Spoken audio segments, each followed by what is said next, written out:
Why measure your success by the suggestions of society when you can measure success by your own terms? Robin Sharma. One of the top 5 leadership experts in the world, Robin has revolutionized the way we think about leadership and has coached billionaires, rock stars, you name it, he's coached it. He's the best-selling author of The Monk Who Sold His Ferrari and the 5 a.m. Club.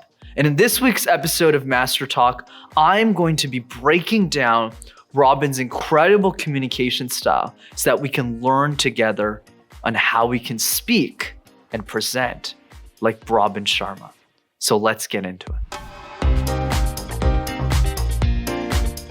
Number 1, being a powerful teacher is more than enough to be an exceptional speaker. What you'll notice right away when you hear Robin or see Robin in a keynote or a YouTube video, you'll realize very quickly that Robin doesn't really have that much of a fashion sense. He has a very simple t-shirt on all the time, whether he's coaching CEOs or really anybody for that matter. It's usually black. He's got some black pants on.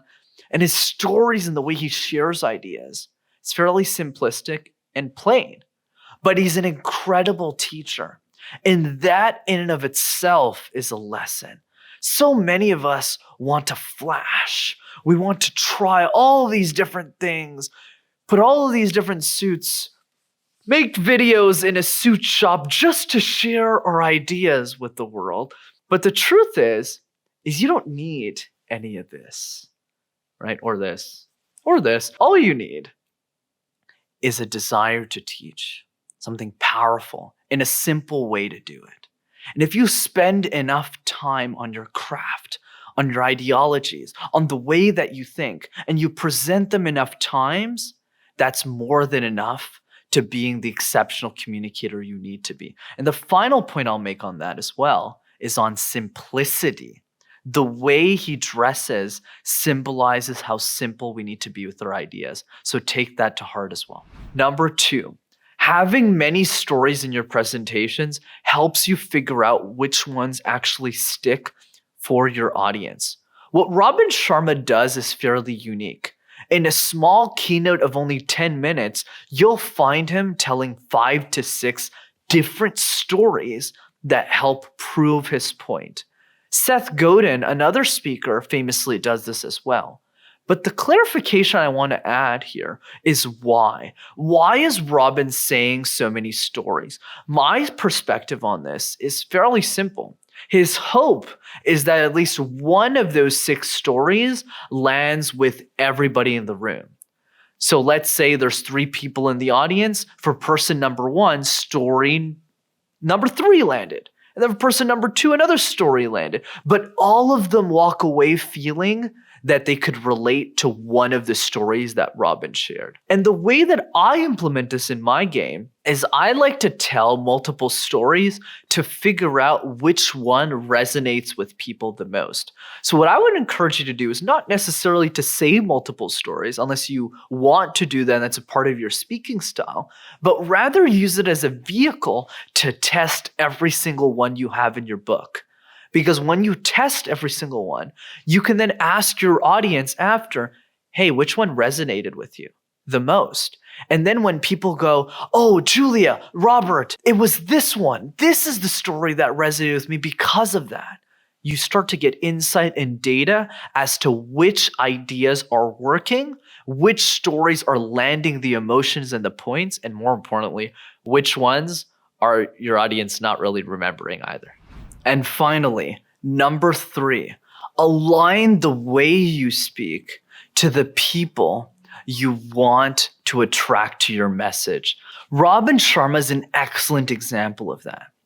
He's very decisive in his YouTube videos, in his keynote presentations, but he's calm and relaxed.